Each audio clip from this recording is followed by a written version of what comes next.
Problème. Rassou possède 2 maisons qu'elle loue.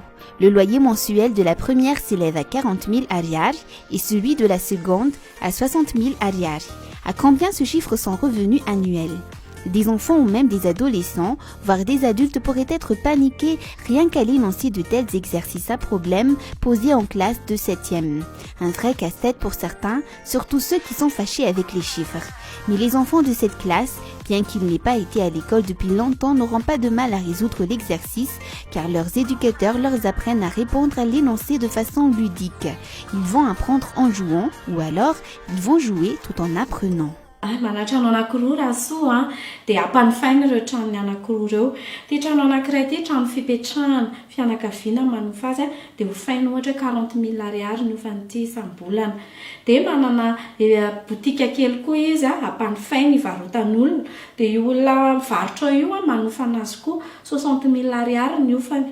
Dia antanina ny ankizy rehefa avy hoe otrina zany ny vola miditra amin'ny rasoa ao anatin'ny taona anankiray rehefa ampifanampiana ilay izy. Amin'izay fotoan'izay ampian'ny mpanabe etikety na chiffre hoe 60 000 ariary sy 40 000 ariary dia mitady ny valiny ny ankizy. Dia tena mazoto mihitsy ny ankizy manao ny sady azony tsara hoe io ilay trano illustre zany ilay fampianarana fa tsy mandehandeha ohatran'ilay ataontsika hoe problème dia soratana be eo ilay problème dia sahirana ilay ankizy.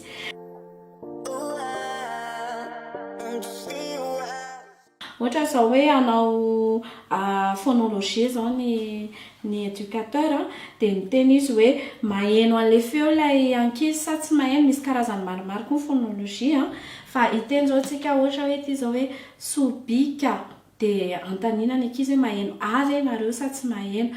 Mety hoe so koa no ampiasaina zany hoe silaby indray ny ataon'ilay mpanabe dia mihaino ny ankizy hoe misy so ve atao anatin'ity tenyity hoe sobika zany hoe raha tsy nisy an'ilay sary dia mety hoe lasa hoe sobika zay fotsiny. Fa rehefa manana an'ilay sary ilay ankizy dia mikirakira izy dia alainy mihitsy ilay sary afaka zaraina amin'ny ankizy dia alainy dia ohatry hoe sotro koa misy. Dia apetrany ao amin'ilay misy ilay izy dia apetrany amin'ny tableau ohatran'izao mihitsy izy any an-dakilasy. Izany hoe tena miala amin'ilay théorie be fotsiny fa tena miaina ilay ankizy dia tena manao anazy. Raha hanao matematika zao ny mpanabe ao an-dakilasy dia zarainy sary indray ny ankizy dia teneny ohatra hoe firy ny isan'ny varavarankely ao anatin'ilay trano sekoly.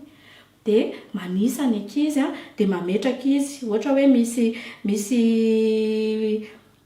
enina ohatra dia maka an'ity izy dia apetrany hoe enina ny isany dia ohatr'izay ohatra dia tena hoe milalao ny ankizy zany ao anatin'ilay classe.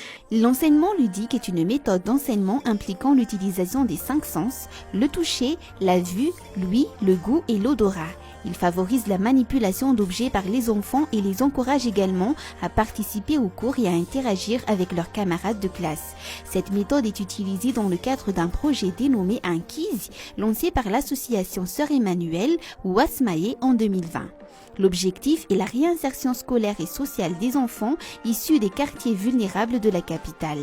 L'association prend en charge 896 enfants des classes préscolaires ou d'alphabétisation, c'est-à-dire des enfants âgés de 3 à 12 ans. Après avoir appris à lire, écrire et à compter à travers des activités extrascolaires dans des centres spécialisés, ces enfants devront ensuite être capables de poursuivre leur scolarité dans des écoles primaires publiques. Araka ny volazako teo aloha dia ankizy tena hoe exceptionnel aloha zany le ankizy zany ankizy any an-dalambe sy ao anaty fahasahiranana zany be da be ny filany. Fa ankoatran'izay maha spesifika an'zareo zay dia tena manamora ny fandraisana ny fampianarana rehefa mikirakira ny ankizy rehefa izy mihitsy mandray anjara ao anatin'le fampianarana izay ratoviny dia moramora aminy mandray azy satria tena iainany izy. Dia moramora aminy koa mampifandray an'io zavatra ianarana io amin'ny zavatra iainany andavanandro dia manamora an'izay hoe andeha ampiariny le zavatra nianarany tao am-pianarana. Ces outils sont nés d'un besoin au niveau des associations partenaires de l'ASMAE.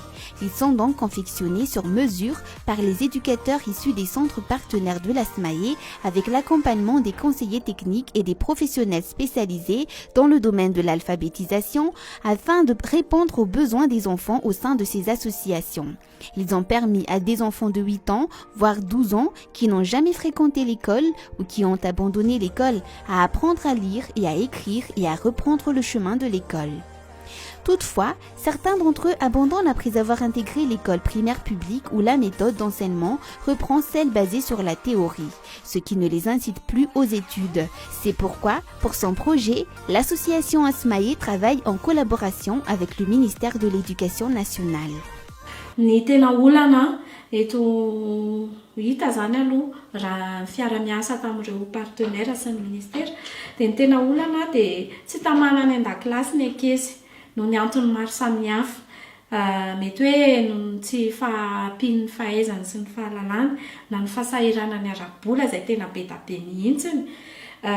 Misy ihany koa ilay fomba fampianarana mihitsy mety tsy mahatamana ny ankizy fa mona aminay izy dia aleo ny mirenireny eny an-dalambe. Maro zany ny antony mety mahatonga azy fa ny tena tsapa dia rehefa amin'ny association ny ankizy ary izay nampatonga ny ASMAE tao anatin'ny tetikasan-ankizy miara-miasa ihany koa amin'ny EPP satria rehefa ao amin'ny centre izy dia tamana be fa rehefa tonga any amin'ny EPP izy dia verina miala indray.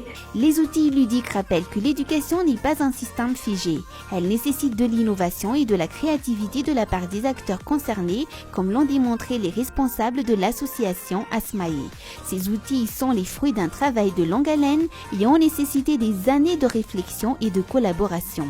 Mais les outils ne doivent pas seulement être confectionnés, il faut aussi qu'ils soient répartis et utilisés par les centres concernés. Certains d'entre eux sont déjà utilisés au niveau national dans des écoles primaires publiques.